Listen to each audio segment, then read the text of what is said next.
Welcome back, WNST, Towson, Baltimore, and Baltimore Positive. We're positively taking the Maryland Crab Cake Tour on the road. We're back out.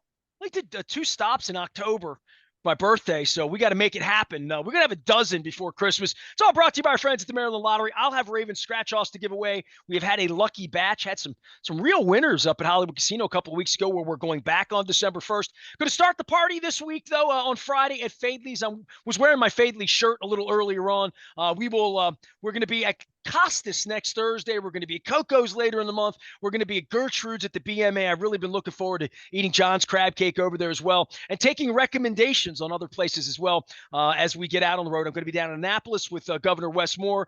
Just as an aside, Luke's about to join us. We're going to talk Lamar. We're going to talk about beating the snot out of the Seahawks, but doing some very, very important work here right now in regard to the Orioles and their lease. Had Tom Kelso on last week. Luke, if you have not listened and invested the hour and 10 minutes in Tom Kelso's information, I would highly recommend that you do that. He ran the Maryland Stadium Authority for 8 years. And there's some hokey pokey going on and some shenanigans that I need to bring light to. So I'll be doing that this week. Neil DeMoss from Field of Schemes is going to be coming on this week to discuss things with us. And we will continue to monitor the Orioles offseason. Luke's on that. I don't know when that begins. There's some owners meetings, winter meetings coming up in Nashville. Here, Nashville's nice this time of year. I can wear my old Dan Pastorini jersey and fit right in. Luke, I don't know that, the baseball team took so much oxygen, right, for you and so much time for you. And we talked football, but it was a little different in August, certainly different in September, into early October. It all stopped pretty quickly. The Ravens weren't so great in September. They didn't play great competition. They weren't healthy. And I think the one thing that Tony Romo and Jim Nantz, and I want to thank Chad Steele for allowing me to be on the couch to listen to quality programming because it was pretty good. And I thought Ross Tucker was even better last week, quite frankly. But hearing what people who see the league and come in at this time and what they saw on Sunday, that looks a lot different than if they would have called the Houston game in week 1 or anywhere in September where the team wasn't healthy, wasn't fully functioning. And I'll say this for Harbaugh, who I haven't spoken to in about a year. His post game about when coaches see what you're supposed to do, and then on Sunday you go out and do it. And when you have players, when you have the talent that they have enough talent to win. They're one of those 8 or 10 teams that has enough talent. To see them go out and do this the last couple of weeks, and Arizona, and as I wrote after they beat the snot out of Detroit, they're not all going to be perfect and pretty. And now you have division teams coming in. We're not getting style points for beating Cleveland and Cincinnati, but certainly based on what we've seen on the field twice now at home the last 2.5 weeks, last 15 days, this team has some capabilities and a ceiling that's far higher than most of the 28 teams that the Ravens have had here. Yeah, I mean, I don't think there's any way to dispute that at this point in time. When you're 7-2, when you have the best point differential in the NFL, you and I spend an entire segment barely even mentioning Lamar Jackson in the offense because the defense has played at such an elite, dare I say, kind of in that all-time territory for the Ravens through 9 games, and we'll continue to say that because we know that it's a full season. We know that legacies are ultimately defined in January, and this team knows that all too well after what happened to it in 2019. But it's really, really impressive. And what we saw on Sunday on the offensive side of the ball wasn't the dominant start to finish performance that they had against Detroit when they scored a touchdown on their first 4 drives. But boy, they really came on as the game progressed, and specifically the running game. And it was Lamar Jackson with more designed runs in the first half. That was kind of the story of the first half for the Ravens on the ground. And then in the second half, boy, it was Keaton Mitchell, who it's fun for someone like me who's out there every day at training camp and you're trying to pass along, okay, how's Lamar looking, right? How's the defense looking? How's this guy looking? Well, especially on August 9th, right? Like literally, right? Yeah. I mean, all those guys that, people ask me how Lamar's looking in training camp. It's like, well, how he's looked over the last 4 or 5 years. Really darn good. One of the best quarterbacks in the NFL. But it's fun when you start to see guys that you don't know much about, like a Keaton Mitchell. I mean, all we knew about him from the time that the Ravens signed him as an undrafted rookie free agent was, hey, he's the son of Anthony Mitchell. Super Bowl 35, returned the blocked field goal in Tennessee. For my money, one of the most exciting moments in Ravens history, easily, way up there on the list. By the way, free But plug, Mitch is coming on the show this week. Anthony Mitchell very, will be on, so we'll have that. very nice. Feel good for him. Feel good for him, absolutely. But you know what?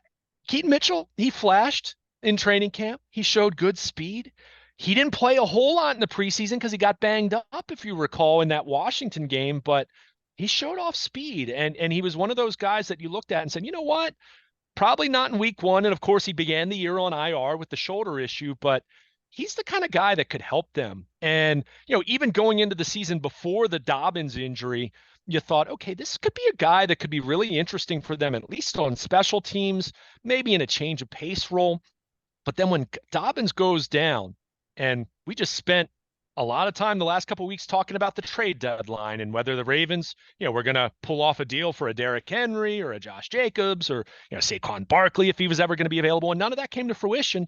But lo and behold, Keaton Mitchell gets an opportunity on Sunday, and it wasn't a huge workload. I mean, he played 14 snaps on Sunday, but 10 touches, and he scores a 40-yard touchdown and reels off a 60-yard run. That was exciting to see. And when you're talking about a team in November, to me, this was a separator game. Seattle, they were good in the NFC. They were leading the NFC West. I wasn't quite convinced how good. Ravens, they've been good. We've talked about that for weeks. They're a playoff. We knew they were a playoff team even for a month ago, but it was a question of how good are they? Are they just a playoff team, or are they a really serious elite Super Bowl contending kind of team? And we got our answer on Sunday, at least as it stands right now. We saw the Ravens not just better than the Seattle Seahawks, but markedly better than the Seattle Seahawks. And for me, it was this new intrigue, this upside that Keaton Mitchell could bring to this group. And look, it's one game. He's a couple fumbles away from being in John Harbaugh's doghouse. He's another hamstring injury away from being on the shelf again. So you understand that. And we all remember Jay Graham and different stories in Ravens history of a rookie running back having a nice day and then, not doing a ton after that. But the speed is exciting. We saw that on a couple occasions, and that was 9 carries for 138 yards. It wasn't his debut, but it was his first game that he's actually played some meaningful snaps, and that was really exciting to see. So it's just another factor now you add to this equation of this offense that is still trying to find week-to-week consistency, but that was really fun to see. And when you talk about a Ravens offense rushing for almost 300 yards on Sunday, we know that that's exciting. That's the kind of territory that we're talking about, that 2019 team again. So really exciting to see that, and have to feel good for an undrafted rookie having that kind of day, regardless of where it goes from here. Well, in the case of the running game, so much stock was put on Dobbins, so much talk about Dobbins in the offseason and his contract and money. And I had talked openly about how much they want to throw the football and how much they need to run the football, and how they need to run the football with someone other than number 8. And they still last week in Phoenix were running draw plays up with a 9-point lead in the fourth quarter with Lamar Jackson. The one thing that this offense, in converting touchdowns early instead of field goals, converting touchdowns instead of turnovers, converting touchdowns instead of punting, right? So those are all your options, right? They can punt, they can fumble, they can be intercepted, they can go down, they can get stuffed on fourth down, turn the ball over. There's lots of things they can do. But when they're putting 7s up, and 7 times 4 equals 28, and you look up and it's a track meet, you're winning by 3 touchdowns because the defense is giving up a field goal, or maybe there's been an interception and it's 28-10 against a good team. And you'd say, all right, when do we get Lamar out of the game?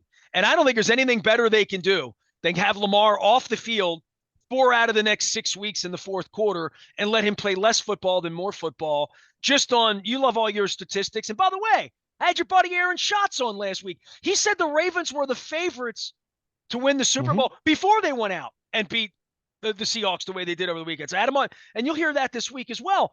But there really is something about the running game and you and I arguing, and he took your side. And as he pointed out, by the way, he smacked you around. He talked trash about you when he left. He said, Luke mimics what I say. It's not the other way around. Just so you know, he knows you read him in DVOA. He's clear that he came up with DVOA, and the rest of us were borrowing it. And I love Aaron, but he agrees with you that the pass sets up the run, and I guess we can continue to fight that out. But when you can run it, you don't have to do much else. Let's be clear. I've never said that the running game's not really important, especially for this offense. And let's be clear, as you were talking about, well, are the Ravens going to throw it 45 or 50 times? Who was the guy saying, no, they're not, that's not their plan. And that's played out that way. We're not seeing Lamar Jackson throw it 45 times, but it needs to work in concert. You have to be able to do both. You know, we talked about this so much in 2019. I mean, for as much as it was this historic running game, Lamar Jackson led the league in touchdown passes. The Ravens were first in passing DVOA that season. We forget how special that offense is. Not forget, but we diminish how special that offense is because they fell on their face in the divisional round. I mean, let's just call a spade a spade. We all thought, when we were talking about this team 4 years ago, at this point, getting into November, into the month of December, universally, they were viewed as the best team in football. There was just going to be the question of, okay, are they going to finish the job? You know, being the number one seed's great. Home field advantage is great. But what are you going to do with it? And we saw that they came up short in that way. And they're like the 2006 team in that way rather than 2000. But you look at what they were able to do on Sunday. Again, more design runs with Lamar Jackson in that first half. Gus Edwards, he didn't have a big day statistically beyond the 2 touchdowns, but, he reels off a 42-yard run to start the third quarter, which removed any doubt about what kind of game it was going to be in the second half. The route was on at that point in time. But to add Keaton Mitchell to the mix and to see him do what he did, understanding it's one game, but you see the skill set, you see the speed, the elusiveness, the broken tackles that he had. How about the offensive line? As much as we spend time talking about Lamar Jackson and the running backs with the running game, offensive line. Did you see Tyler Linderbaum blocking downfield, hitting multiple guys to spring Mitchell for that long run? I mean, it was really impressive. They didn't even have Morgan Moses on the field on Sunday. And Patrick McCary doing what Patrick McCary does, steps in and does a really good job wherever he's playing. So it was just a really, really impressive performance. And to the point that you just made, talking about the running game, I will continue to say this passing game needs to find more and more consistency. It's looked really good at times, but we've seen it look not so great at times. But you couple that with a running game and you are able to build a lead on the back of your defense doing what this defense has done, and then you can grind away and chew clock and control the tempo of the game and keep the opposing offense on the field, even if they figure out a way to do something against this defense.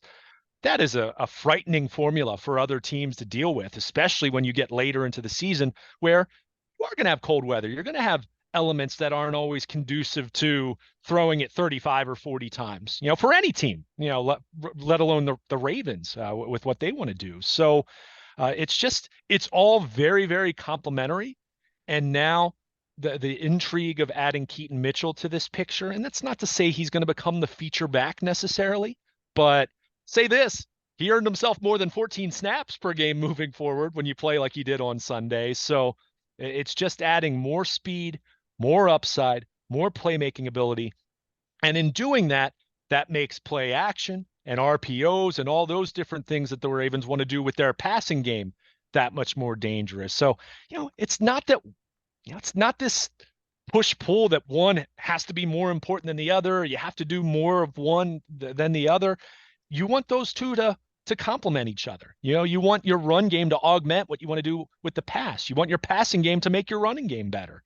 And when you have all that working, you have the makings of a really dangerous offense. And, again, it hasn't been the dominant, consistent force that the defense has been week in and week out. But you start to look at it statistically and you notice, they've scored over 30 points 3 straight weeks now. And, they ran for almost 300 yards. And, okay, Lamar didn't have this huge volume game throwing the football, but he completed 21 of 26 passes, for 187 yards. That's still a really clean, efficient, good day throwing the football. So, you look at all of that And, you realize that still ways to get Rashad Bateman more involved, who to me is playing better and better here of late. We'll continue to talk about Odell Beckham, and he got the touchdown, but he also had the really bad fumble, and that's been underwhelming, if we're calling a spade a spade. But, the point is, there's still some meat on the bone for this offense to get better. And, when you talk about beating an NFC West leading team in the Seahawks 37-3, and you're saying that there's still ways for this group to get better on either side of the football, I'll just go back to what I said about the defense. That's really exciting. That's the stuff of not just getting into the playoffs, not just winning a division, not just having a chance to be the number one seed, but that's the kind of stuff that gives you the best possibility, the best chance to make a deep run in January and finally break through. So a long way to go. And they have to stay healthy, first and foremost, beginning with number 8, of course, as we've learned the last 2 years. But you have to like what you're seeing from this offense. And again, you add Keaton Mitchell, you add that speed element to the mix. We've talked about it so much with Lamar for years, Zay Flowers this season, and now you have that a speed back to add to the equation to maybe go with that thunder that Gus Edwards gives you.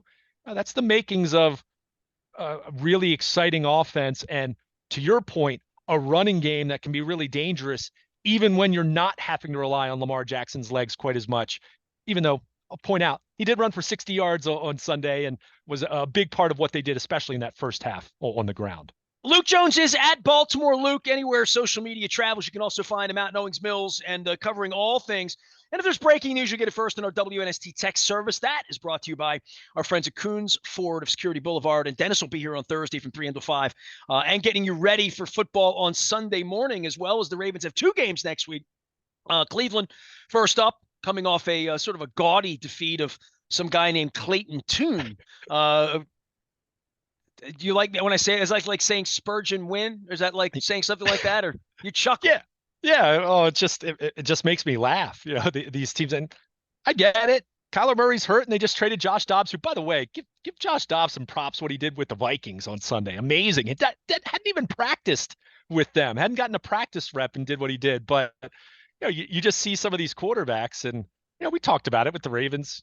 Their defense going up against some of these backups and rookies, and you just have to laugh. But hey, they shut them out. They held them to a minuscule number of yards. But yeah, let's see how these two defenses clash on this coming Sunday, as we'll talk about more and more here. Well, just the way I drew it up, and you can go read my column this at Baltimore Positive. But I said all summer long, we're going to wind up talking about the defense because everybody was talking offense, the wide receiver room, the oxygen for Bateman, all the number 1 picks, even Aguilar. Nobody talked about him, and he was, over the first 8 games as significant as anybody.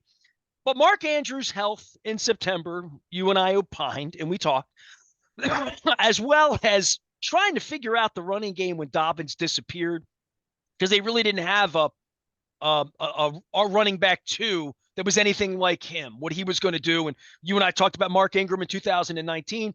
I don't know that Keaton Mitchell's going to be that guy, but the wide receiver room has awakened. Beckham, as healthy, I guess, as he's going to be at this point. Bateman looking like he's out there running around and can't. And I don't think any of us ever thought that when he's on the field, he can't be a factor. He's a first-round draft pick who looked different than Perryman or Clayton or any of the other guys that you would want to lump in and say that Eric DeCosta can't identify wide receivers, right? Or Ozzie Newsome or any of them at this point. Joe Ortiz, throw them all in. I follow Clarence Moore on social media. He put a picture up the other day, so I just had to throw that in. And I see Anquan Bolden running around doing commercials now and whatnot. What do you make of this in the passing game and Todd Monken? Because when we're praising McDonald and when they're putting 3s and 6s up and they're pissed off that they've given up 3 and 6, that's sort of Ray Lewis land to some degree. And I made a lifetime here of talking about the defense first every Monday morning. We built a radio station doing that. But I don't know that we expected that or that the media expected that. And I don't even half kid. I really did think the defense was going to be better than the offense. I thought the offense was a little overhyped and hadn't shown me anything. And to some degree, the offense isn't lighting it up in the way other teams do it, where you get a passer who's 32 of 47 for 456 yards and 5 touchdowns. That's not what they're trying to do. You keep saying they pass to run. I'm saying if they could run the ball, they'd never have to pass, and they never will if they're up 4 touchdowns and they pull their quarterback out and let Tyler Huntley come around. But even Tyler Huntley threw the ball over their head to Odell Beckham. And the excitement they get for Beckham, look, this is shame on Chad Steele, shame on all of them for throwing somebody like me out that I have to sit here after 30 years and guess as to what's going on in their locker room because they've been creepy toward me. But I haven't met Odell Beckham. I watch all of this on the outside. I view it somewhat through your lens and somewhat through whatever the lens that they allow Jamison Hensley or Jeff Zrebeck to have a press credential after their wives have made babies. But they're in the locker room. You're in the locker room as little bit as they allow you to be. It's very obvious to me to see the leadership of Roquan Smith. It's very obvious for me to see the improvement of Matabike on the field. I know Marlon Humphrey enough to know that he's a pretend leader, but I don't think Roquan Smith is, and I don't really think Patrick Queen is either. I think they've really got something solid on the defense. Offensively, I know what Lamar's all about, but I didn't know what Odell Beckham's all about, and to see the excitement they had for him, I don't know the straw that's stirring the drink and everything that went on with Eli Manning in New York and the hair color and the birthday cake and all. I mean, I'm not there for all of that. You are. But it feels like from the team perspective, they like Odell Beckham and they want him to fit in and have him be the leader and all of that. I see the defense is different when I see Kyle Van Noy take the podium and as a very no-nonsense Belichick guy. Beckham doesn't come in like that, and they paid him all of this money. They're paying him $1 million a week, right? So they paid him $1 million a week, and at one point, Romo's like, there is his 15th reception on the season. And I'm thinking, wow, they paid him $15 million. He's gotten $1 million a catch. It's halfway through the season. He might catch 3 balls in the Super Bowl that win them the Super Bowl. Like, I don't think there's any question. So I'm not going to urinate upon him, but I have often wondered, what are they thinking? What are they doing in regard to him? And then I see this excitement for him catching a garbage time touchdown from the backup quarterback, and they all ran around like they won the Super Bowl. I found that to be an interesting take on how they really feel about him.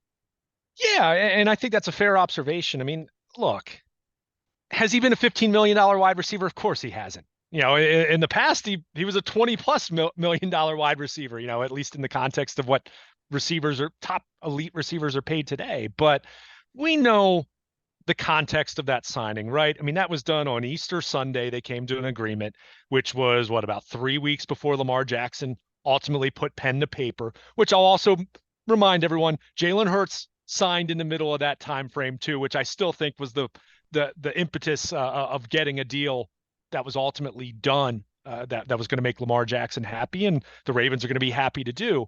But I think the Ravens always viewed Odell Beckham Jr. signing as, certainly some people have called it the Lamar Jackson tax, right? A way to make Lamar happy, a way to appease him, a way to show that, hey, we're trying to upgrade this wide receiver room.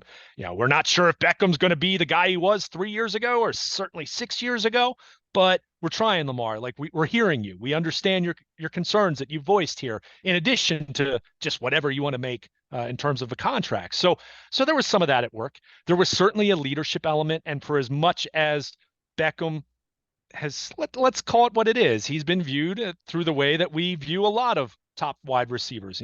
The diva term, the drama king, whatever. He's not a guy I'm going out and buying a jersey and putting on my back, right, having covered this league for 30 years. He's one of the reasons I'm sort of glad that I'm away from it, because I would have to work through it and somehow polish it up in order to get my press pass next Sunday, which, in the case of Steve Smith, that's one thing. In the case of Earl Thomas, that's another thing. In the case of Terrell Suggs, that's a really another thing in regard to being around these humans who think their manure doesn't stink.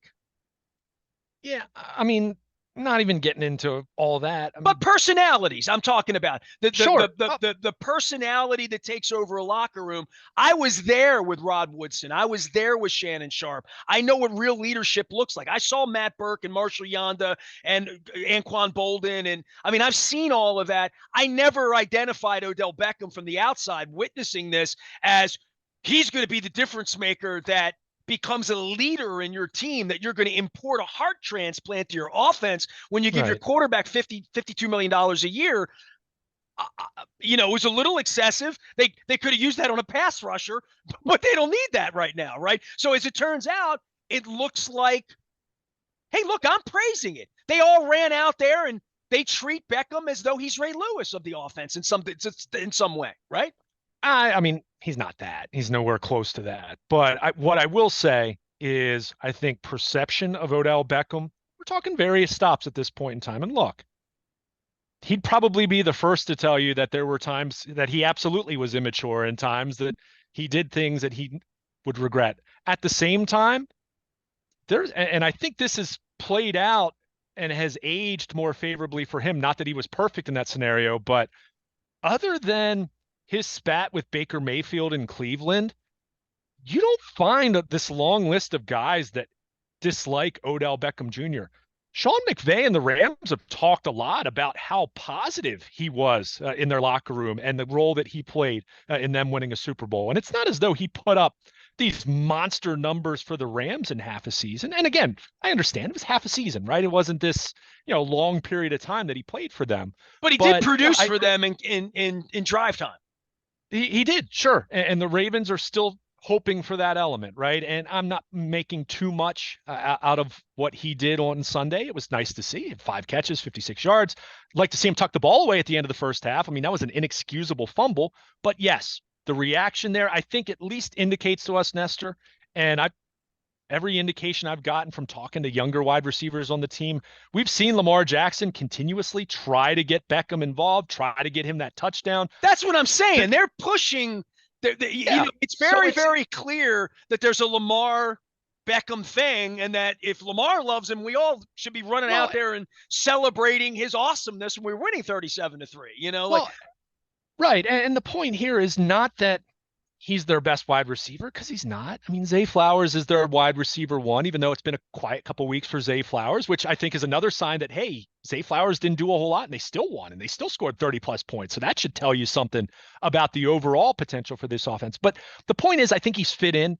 I think he's well liked. I think he's been a good teammate. Yes, we've seen some frustration on the sideline, specifically going back to the PI call last week, where they're up big in Arizona and he's slamming his helmet. But he's a competitor and he's a wide receiver. And we know how that's a different breed when you're talking about wide receivers who are either elite or they used to be elite. So he is Rod Tidwell to me. I've never met him. I've never been in a room. To me, he's the same guy, literally. Yeah. And look, I mean, he certainly has those elements. And look, we can all remember the antics in New York and whatnot, but there are also a lot of guys that have spoken very highly of him behind the scenes, not even just talking the Ravens, but previous stops. I mean, I don't think there are a ton of players out there in the league in terms of guys who have played with Beckham, who have been in the same locker room. I don't think he's nearly as disliked as critics and fans watching. Well, Deion was great for that. Everyone that ever played for Deion in baseball or football, black or white, they all love Deion. And so you never really know in that regard. For me, it comes down to, is he a $15 million wide receiver? Of course he hasn't been that. I'm guessing he's probably not going to be that the rest of the way. However, that doesn't mean he's not having a positive influence. That doesn't mean he can't help them make some plays. The money's already guaranteed and spent, right? I mean, so you can lament it, or bemoan it all you want, but it is what it is. But it was good to see him have that success. I think that was good for his psyche. And to your point, when you see teammates react in that way, I think that at least tells you, well, say what you want about him from afar, or antics in previous stops, or, that he's this guy who's on social media and he's got all this clout and gets all this attention for someone who hasn't done a whole lot on the field this year. But there were teammates that were really excited for him in that spot. And I think that's at least a good sign in terms of what's happening behind the scenes, in terms of what's under the hood for this offense. Do I think that the touchdown in a 56-yard receiving day is going to lead to bigger and better things for him the rest of the way? I don't know that. I really don't. I'll say this. I think he can catch 4 balls in Kansas City in an AFC Championship game on a 28-degree night. And if he can be that guy and be healthy on January the 28th or whatever, then you've got something. And for all of them. I mean, we could talk. Health is at the forefront of Sure. all of this. The reason we're talking about Beckham, the reason we're talking about Humphrey, the reason we're not talking about Ronnie Stanley is they're all playing, and everybody's playing. Everybody's up. That's that's probably an indictment of the old trainer who got them all COVID a couple years ago that Harbaugh was in love with from up in Pennsylvania, came down from the woods and brought the virus. But and amongst all the other injuries they've had and non-contacts and questions about Fields and all of that stuff, here we are, dude. We're into November, and I don't know if they're the healthiest team in the league, but I take a vote for that. I see the injury report other places. Yeah, I don't want to make too much out of something that can change very quickly. And we saw how injured they were in September. You know, the saving grace at that point was what? They weren't this big number of season-ending injuries. So you never really know on that front, but they are healthy. That's so important to them in the big picture. But to go back to Beckham and just the wide receiver, not just the wide receivers, but just their pass catchers in general. For me, I look at this passing game as it stands in, going into week 10, as we're now into the second half of the season. We're past the midway point. Mark Andrews is still the number one guy, as many predicted before the season. As much as there was talk about wide receivers, it's like, look, other than Travis Kelce, what other tight end do you want in the NFL before Mark Andrews? And I don't think there's another guy. Kelce has done it for a longer period of time. He's got that rapport with Patrick Mahomes, but Lamar Jackson and Mark Andrews have a really special rapport. We've continued to see that week after week, month after month, season after season. So he's number one. Zay Flowers, quiet day aside on Sunday, has been their best wide receiver. For me, the question remains, and we talked about this a lot in recent years. We talked about this with Andrews and Marquise Brown. We talked about this going back to, the very beginning of the Lamar era as a starter. Who is going to be that number 3 receiving option, that number 3 pass catching option? Could it still be Beckham? Sure, we'll see. I like what I've seen from Rashad Bateman, as still not big volume in terms of production, but he's making plays. I mean, we all remember the fantastic catch he made in Arizona a week ago that saved Lamar an interception. So and you they're have also him. trying to get the You've ball in his mentioned hands in different ways, handing off as well, right? Right. Sure. I mean, and there's different ways to do it. But for me, for this passing game to take off, and when I say take off, that doesn't mean throw 40 or 45 times. I'm not saying that, but to be more consistent, more efficient, more productive on a weekly basis, I do want to see that third guy emerge for them a little more consistently. It was Beckham on Sunday, and albeit a portion of that coming in garbage time, although he had some catches in the first half. It's not as though he did nothing until the fourth quarter, far from it. Again, tuck the ball away. That would be the biggest thing I'd say. A really bad fumble, but it was good to see that, and they just need to find someone else who's showing up consistently as that third option. And Nestor, part of that is also on Lamar Jackson. And when I say that, it's not this major knock on him, but for most of his career as a passer, it's been Mark Andrews and generally one other guy, and that was Marquise Brown for a few years, and now it's been, Sunday aside, Zay Flowers. So finding that third guy to emerge to be consistent for them, and again, it's not that it has to be this big statistical performance, but someone that is very much involved on a play-by-play, series-by-series basis, and showing up and making plays. Whether it's Beckham, whether it's Bateman, whether it's Nelson Aguilar. Hey, it's nice to see Isaiah Likely involved as a receiver for the first time in a while. He's been almost a forgotten man after quite a bit of excitement about him going into year 2.